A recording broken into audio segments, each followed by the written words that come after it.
감정을 통제하는 자가 인생을 지배한다. 사람은 이성적으로 행동한다고 착각하지만 실은 감정에 휘둘리는 존재다. 감정과 거리 두는 법을 배우면 상대를 이기기보다 스스로를 이길 수 있다. 자기 통제력과 감정 조절은 모든 관계의 기본이자 리더십의 핵심이다. 인간은 감정적이고 본능적이며 쉽게 속고 흔들리는 존재다. 타인의 행동은 표면이 아닌 본성을 통해 해석해야 하며 자신 역시 스스로의 감정과 본성을 이해하고 통제하는 훈련을 해야 한다. 인간 본성을 이해하면 더 나은 리더십, 인간관계, 자기 통제력을 가질 수 있다. 인간은 이성적인 존재일까? 우리는 스스로를 이성적인 존재라고 믿는다. 인간은 생각하고 논리적으로 판단하며 다른 동물과 달리 고도의 추론 능력을 통해 문제를 해결하는 존재라는 자부심을 갖는다. 그러나 로버트 그린은 이 믿음을 정면으로 반박한다. 그의 말에 따르면 인간은 철저히 감정의 지배를 받는 존재이며 오히려 감정이 사고를 지배하는 구조 속에 살아간다. 우리가 어떤 결정을 내릴 때조차 이성적으로 판단했다고 생각하지만 실제로는 감정이 먼저 반응하고 이성이 그 감정을 정당화하는 방식으로 뒤따를 뿐이다. 왜 그 사람을 좋아해요? 라는 질문에 착하고 성실해서요 라고 대답하지만 사실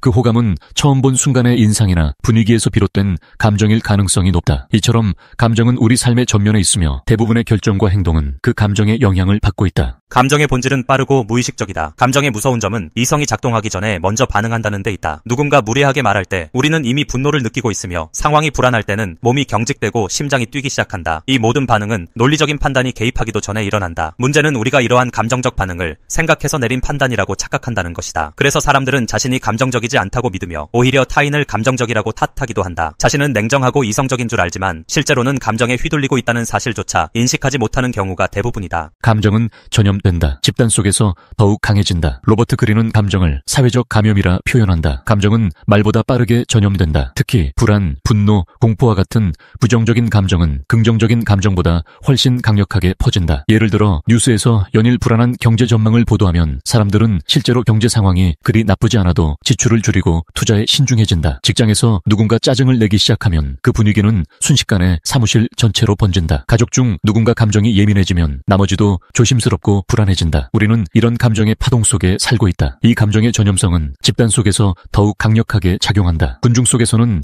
개인의 자율성이 약해지고 감정이 과도하게 증폭된다. 그래서 시위가 폭력적으로 변하거나 주식시장에서 패닉셀이 일어나는 것이다. 감정을 통제하지 못하면 누군가의 도구가 된다. 감정이 앞서고 그것이 쉽게 전염되며 또 무의식적으로 작용한다면 우리는 감정의 포로가 될 가능성이 매우 크다. 그리고 감정적으로 반응하는 사람은 언제나 타인의 전략에 휘말리기 쉽다. 정치인들은 유권자의 분노와 공포를 자극하여 표를 얻는다. 마케터들은 우리의 불안을 자극해 상품을 판매한다. SNS에서는 자극적인 내용이 더 많은 클릭을 유도하고 악플은 감정적 반응을 유도한다. 결국 감정을 통제하지 못하면 우리는 남이 설계한 시나리오에 따라 반응하는 꼭두각시가 된다. 이 점에서 감정을 통제한다는 것은 단지 성격을 좋게 만들자는 정도의 이야기가 아니다. 그것은 곧 자유로운 삶의 시작점이며 나의 주도권을 되찾는 핵심 열쇠다. 감정을 억누르지 말고 관찰하라. 그린은 감정을 없애거나 억제하라고 하지 않는다. 오히려 감정을 부정하지 말고 있는 그대로 인식하라고 조언한다. 감정은 자연스러운 것이며 문제는 그 감정을 인식하지 못하거나 인식한 후에 곧바로 반응해버리는 데에 있다. 감정을 통제한다는 것은 억압하는 것이 아니라 감정과 나 사이에 간격을 만드는 일이다. 지금 나는 분노를 느끼고 있구나. 불안해지는구나. 두려움이 올라오고 있다. 이렇게 자신의 감정을 거리감 있게 관찰할 수 있는 사람은 감정의 폭발에 휘둘리지 않고 이성적인 판단의 틈을 만들 수 있다. 처음에는 어렵지만 이 습관을 반복하면 감정에 휘둘리는 시간이 줄어들고 점점 더 평정심을 유지할 수 있다. 감정을 통제하는 사람만이 중심을 유지할 수 있다. 감정을 통제하는 능력은 단순한 성격적 장점이 아니다. 그것은 리더십, 인간관계, 위기 대응, 창의성 등 거의 모든 삶의 영역에 영향을 미친다. 감정을 통제하는 사람은 위기 상황에서도 침착하게 대응할 수 있다.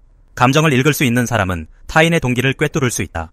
감정의 노예가 되지 않는 사람은 자신의 가치를 지키고 목적 중심적인 삶을 살 수 있다. 감정은 흔들림이다. 그 흔들림 속에서도 중심을 지킬 수 있는 사람만이 진짜 단단한 사람이다. 감정 통제는 훈련으로 가능하다. 감정은 습관처럼 자동 반응을 일으키지만 다행히 그것을 바꾸는 것도 훈련을 통해 가능하다. 감정이 일어날 때 즉각 반응하는 대신 다음과 같은 습관을 실천해보자. 감정을 느끼는 순간 멈춤을 연습하기. 10초간 깊게 숨을 쉬고 감정을 바라보는 연습을 한다. 이 작은 멈춤이 감정에 휘둘리지 않는 첫걸음이다. 감정 일기 쓰기. 하루 동안 느낀 주요 감정과 그 이유를 기록해본다. 반복되는 감정의 패턴이 보이고 감정의 트리거를 인식할 수 있다. 감정 유발 상황에서 거리두기. 감정적으로 휘말리는 대화나 환경에서 물리적으로 벗어나는 것도 방법이다. 공간, 시간, 관계의 틈을 통해 감정을 정리할 여유를 갖는다. 평정은 가장 강력한 무기다. 로버트 그린은 말한다. 스스로를 통제하지 못하는 사람은 언제나 남의 감정에 끌려다닌다. 감정을 읽고 다스리고 넘어서라. 그것이 권력과 평정의 시작이다. 냉정하게 보면 감정을 통제한다는 것은 곧 권력을 통제한다는 것과 같다. 진짜 리더는 말을 잘하는 사람이 아니라 감정이 폭주하는 상황에서도 중심을 지킬 수 있는 사람이다. 조직에서든 가족 내에서든 인간관계 속에서든 감정에 축이 되는 사람은 존재감을 갖게 된다. 그 평정은 하루아침에 생기지 않는다. 감정이라는 강한 에너지와 씨름하며 끊임없이 훈련하고 성찰한 사람만이 얻을 수 있는 정신적 근육이다. 감정을 통제하는 자가 결국 인생을 지배한다. 감정은 인간의 본성이며 삶을 풍요롭게도 혼란스럽게도 만드는 이중적인 힘이다. 그 힘을 제대로 이해하고 다룰 줄 아는 사람은 스스로를 지키는 동시에 타인을 통찰할 수 있는 힘도 얻게 된다. 감정을 통제하는 자가 결국 인생을 지배한다. 이 말은 단순한 자기개발 슬로건이 아니라 인간관계와 인생 전략의 핵심이다. 감정에 휘둘릴 것인가, 감정을 다스릴 것인가, 그 선택이 당신의 내일을 완전히 바꿔놓을 수 있다. 자기 삶의 조타권을 되찾고 싶은 사람이라면 반드시 이 법칙부터 마주해야 한다. 불안과 무기력에서 벗어나는 법, 나를 지배하는 감정을 극복하는 비밀. 현대인들은 복잡한 사회 구조와 빠른 변화 속에서 쉽게 불안과 무기력에 빠지곤 한다. 정보가 넘쳐나는 시대에 살면서도 정작 자기 자신에게 집중할 시간이 부족해지고 이는 삶에 대한 무력감과 두려움을 더 심화시키는 요인이 된다. 그렇다면 우리는 어떻게 해야 불안과 무기력에서 벗어나 좀 더 건강하고 안정된 삶을 살 수 있을까? 이를 위해서는 먼저 불안과 무기력이 어떻게 생기는지 이해한 뒤 그것들을 극복할 수 있는 실천 방안을 찾는 과정이 필요하다. 불안은 말 그대로 안정이 없는 상태를 의미한다. 즉 미래에 대한 불확실성, 현재의 상태에 대한 의문, 과거 경험에서 비롯된 트라우마 등 복합적인 원인이 감정으로 드러나는 현상이다. 인간이라면 누구나 어느 정도의 불안을 느끼며 살아가지만 그 정도가 심해지거나 오래 지속되면 일상 전반에 부정적인 영향을 미칠 수 있다. 몸과 마음이 지속적으로 긴장하고 사소한 문제에도 과도한 두려움을 느끼는 상황이 반복되기 때문이다. 이와 달리 무기력은 아무런 의욕이 없고 몸과 마음이 움직이지 않는 상태를 말한다. 심리적, 신체적 에너지가 고갈된 결과로 나타나는데 과중한 업무나 해결되지 않는 스트레스, 인간관계에서의 어려움, 만성적인 피로 등 다양한 요인들이 복합적으로 작용해 아무것도 하고 싶지 않다는 상태를 야기한다. 무기력은 우울감과 연결될 수 있고 스스로를 비난하며 집중력이 떨어지는 악순환을 부르기도 한다. 이런 불안과 무기력은 삶의 질을 떨어뜨린다. 감정 상태가 좋지 않으면 자신이 원하는 삶의 방향을 잡기가 어렵고 일과 취미 생활에도 만족을 느끼기 힘들다. 게다가 만성화된 불안과 무기력은 수면장애, 두통, 소화불량, 면역력 저하 같은 신체적 문제를 유발할 수 있고 한편으로 마음이 건강해지면 호르몬이나 뇌 기능이 개선되어 몸에도 긍정적인 영향을 준다는 사실이 알려져 있다. 더 나아가 자신의 감정을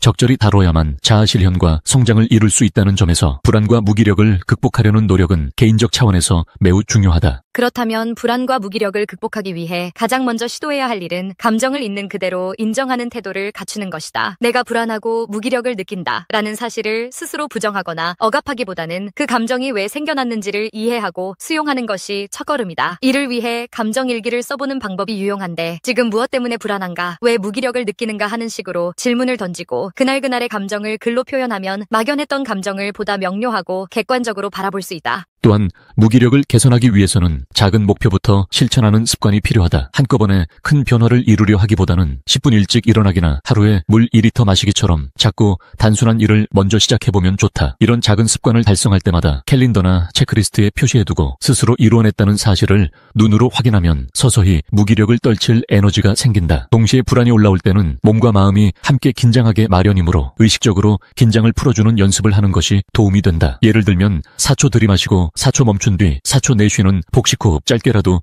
꾸준히 하는 스트레칭, 조용한 장소에서의 명상 등이 있다. 몸을 움직이고 호흡을 안정시키면 불안도 점차 누그러진다. 불안과 무기력 극복에서 핵심이 되는 또 다른 방법은 내면의 부정적 사고 패턴을 긍정적이거나 균형 잡힌 시각으로 재구성하는 것이다. 예컨대 나는 아무것도 할 수 없다 라는 극단적인 비난 대신 지금은 어려움을 겪고 있지만 조금씩 나아질 방법이 있을 것 같은 표현으로 사고를 바꿔보는 연습을 하는 것이 좋다. 또 문제에 대해 막연히 불안해하기보다는 정확히 문제가 무엇이며 왜 그런 기분이 드는지, 그리고 어떤 대처 방식을 시도해볼 수 있는지를 구체적으로 생각해보면 막연함이 줄어들어 감정의 부담을 덜 수 있다. 혼자서 해결하기 어려울 정도로 깊은 불안과 무기력을 겪고 있다면 주변의 도움을 청하는 것도 중요하다. 믿을 만한 친구나 가족에게 고민을 털어놓으면 의외로 큰 공감과 조언을 받을 수도 있다. 정신건강의학과 의사 등 전문가의 조언을 구하는 것도 이제는 낯선 일이 아니다. 적절한 심리치료나 약물치료를 병행할 수 있으니 자신이 처한 상황에 맞춰 전문가에게 문을 두드려보는 찾아보는 것도 적극 권장된다. 무엇보다 불안과 무기력으로 상처받은 자존감을 회복하기 위해서는 자기 돌봄이 필수적이다. 아무리 바빠도 자신만의 공간과 시간을 확보하여 스트레스에서 벗어날 수 있는 짧은 휴식을 마련해야 한다. 혼자만의 시간에 좋아하는 음악을 듣거나 향초를 켜고 차를 마시는 것처럼 소소한 의식이라도 마음의 안정을 찾아주는 데 크게 기여한다. 그리고 작은 일이라도 해냈다면 스스로를 잘했다고 칭찬하는 습관을 들이는 것이 좋다. 다른 사람이 알아주지 않아도 괜찮으니 자신이 한 일을 인정하고 격려하는 태도는 심리적 안정과 자기 효능감에 큰 도움이 된다. 일상 속에서 손쉽게 실천할 만한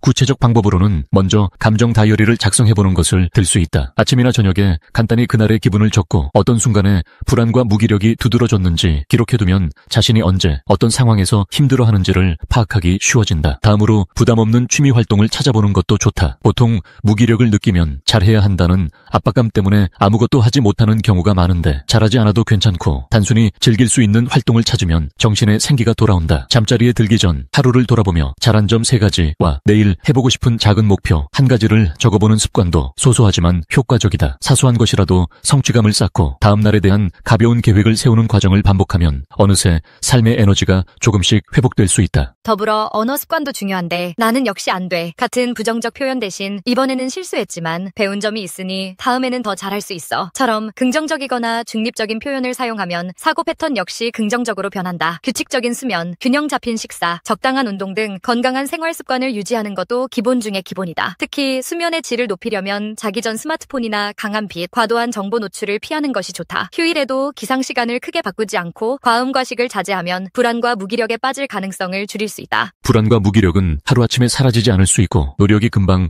눈에 보이지 않을 수도 있다. 하지만 이 과정을 길게 보고 꾸준히 실천하다 보면 어느새 이전보다 분명히 나아진 스스로를 발견하게 되기도 한다. 작은 습관이라도 꾸준히 쌓다 보면 예상치 못한 큰 변화를 가져올 수 있으며 완벽하려는 집착을 내려놓고 실수와 실패를 배움의 과정으로 여길 수 있을 때 마음의 평화가 찾아온다. 심리학자 크리스틴 네프의 자기 연민 개념에서도 말하듯이 자신을 과도하게 비난하거나 몰아붙이기보다는 따뜻하게 이해하는 자세가 치유의 출발점이 된다. 나도 최선을 다하고 있으며 나뿐만 아니라 많은 사람이 비슷한 어려움을 겪고 있다는 보편적 인간성을 깨닫는 태도야말로 불안과 무기력에서 한 걸음씩 벗어나는데 큰 힘이 될 것이다. 결국 불안과 무기력은 누구나 겪을 수 있는 자연스러운 감정이지만 이를 극복하는 과정 자체가 자신을 깊이 이해하고 돌보는 계기가 될 수 있다. 불안을 두려워하기보다는 그 이유를 살피고 수용하며 작은 습관과 꾸준한 노력을 통해 한 걸음씩 나아가다 보면 스스로도 모르는 사이에 조금씩 안정된 상태로 변해 있을 것이다. 만약 다시 불안과 무기력이 찾아오더라도 이미 한 번 이겨낸 경험이 있다는 사실이 자신감을 줄 수 있으며 이는 더 나은 내일을 만들어가는 원동력이 된다. 주변 사람들과 전문가의 도움을 함께 받고 자신에게 맞는 방법을 적용해본다면 누구나 불안과 무기력에서 벗어나 자신이 진정 원하는 삶을 살아갈 수 있을 것이다. 작은 실천과 마음가짐의 변화를 통해 오늘보다 나은 내일을 만들어 나가는 과정을 진심으로 응원한다. 이 비디오가 유용했다면 좋아요와 구독 버튼을 눌러주세요. 행복한 삶을 위한